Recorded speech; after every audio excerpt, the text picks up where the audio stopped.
Hi, my name is Susanna Blythe, and I would like to go ahead and introduce my audience here as I go through my 3 speeches this evening. So, I'm going to say hello to everybody. Make sure I can see you. There we go. There's Michaela. And our neighbors. Hi, everybody. Lauren and Mom. All right. Thank you, everyone.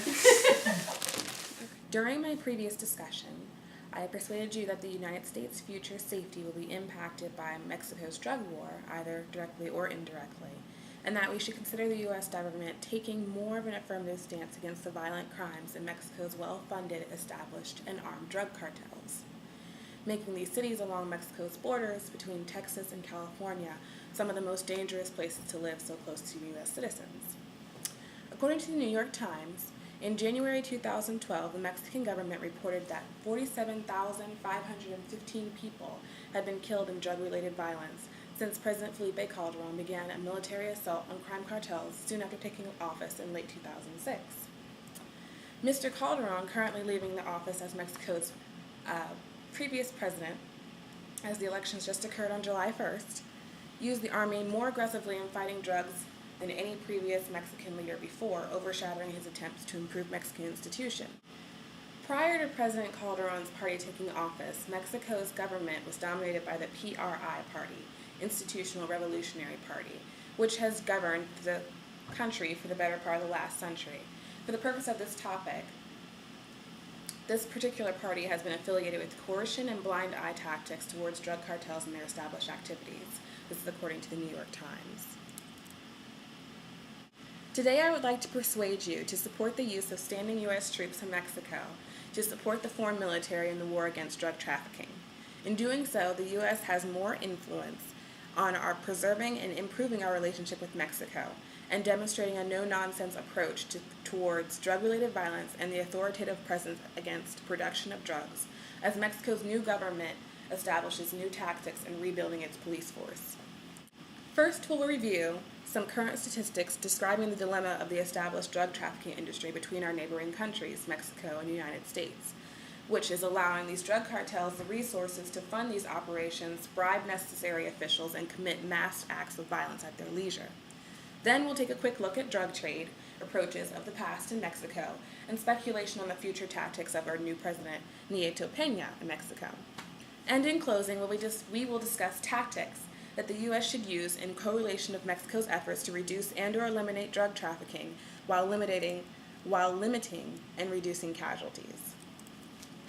The established drug trafficking industry between Mexico and the United States is allowing for violent groups involved in drug trade the resources to counteract the authoritative measures of Mexico's government and commit acts of illegal trade and violence at will.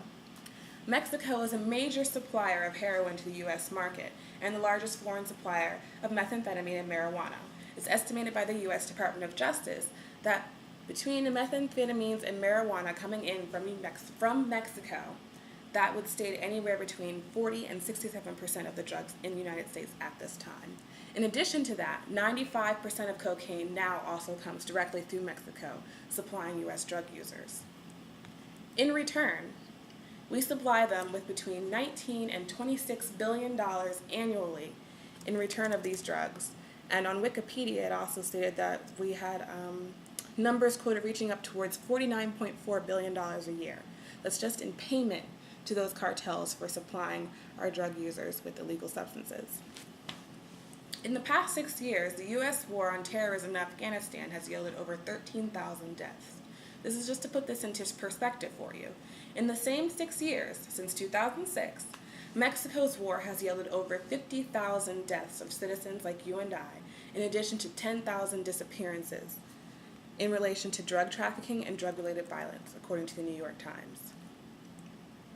PRI's candidate and now president-elect Enrique Nieto is favored by many Mexican citizens, despite the reputation of the party's past, which causes concern for the future of Mexico's drug war, as Nieto has not clearly stated his intentions with the current and future war tactics. He has vowed to shift focus away from disrupting cartel smuggling operations and look instead to curb violence that all too often ends in beheadings or bodies publicly hung from bridges. As he stated in the Telegraph to the Associated Press, This doesn't mean that we don't pay attention to other crimes or that we don't fight drug trafficking, but the central theme at this time is diminishing violence in the country. Because Nieto Peña is now the next president of Mexico, American government officials has cause for concern that Mexico may be returning to its old methods of bribery and agreements with drug cartels to continue their operations in exchange for reduced killing on the streets of Mexico. The U.S. should consider using military force to contain the stirring situation left in the wake of former President Felipe Calderon, removing several key figures in the drug cartel empires, suggesting that the increased aggressive actions of these empires are due to the disarray under hot-headed deputies, chaotic and ruthless. Although this may be a bit of an extreme view, I believe the U.S. government should go so far as to eliminate the current drug cartels in Mexico, short of bombing mechanisms, and then seize control and then sell the substances to either the American public or the next highest bidder, and then make a dent in our national deficit. In addition to U.S. military force in Mexico, I also think that our country needs to reevaluate its approach on drug abuse and personal wellness. While many Americans use illegal substances harshly and with abandon, there are many of whom use the drugs for recreational purposes. Whatever the reason, its allure is that it's an escape from reality. And the fact is that so many Americans are looking so desperately for even a temporary escape tells us that something is wrong in the way that we live our lives. We must search for the source of our unhappiness and change it, rather than succumb to a temporary delusion of our senses. In conclusion, Mexico now faces a problem. Multiple well-organized, well-armed groups have emerged. They are simultaneously fighting the government while simultaneously fighting amongst themselves. The groups are fueled by vast amounts of money earned via drug smuggling to the United States, sufficient to increase tension and give them resources in some ways surpass the Mexican government itself. As a neighboring trading country sharing a 2,000-mile-long border with Mexico, the United States economy and public is both directly and indirectly affected by Mexican political affairs. As Mexico uncovers more aggressive behaviors from drug cartels, corruption, upper levels of government officials, and public-wide fear and panic, we cannot afford to watch Mexico slip into a failed state from the unsure tactics of its new president. While our public's general shame of our involvement in Afghanistan is significant, Mexico is not something that can be ignored, as she is in our backyard and rapidly sinking into violent chaos. Thank you for your time.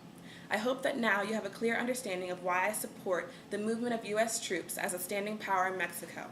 Our country has already invested significant money in Mexico, and we should set in and protect our investment, which will in turn protect our citizens and the innocent citizens of Mexico.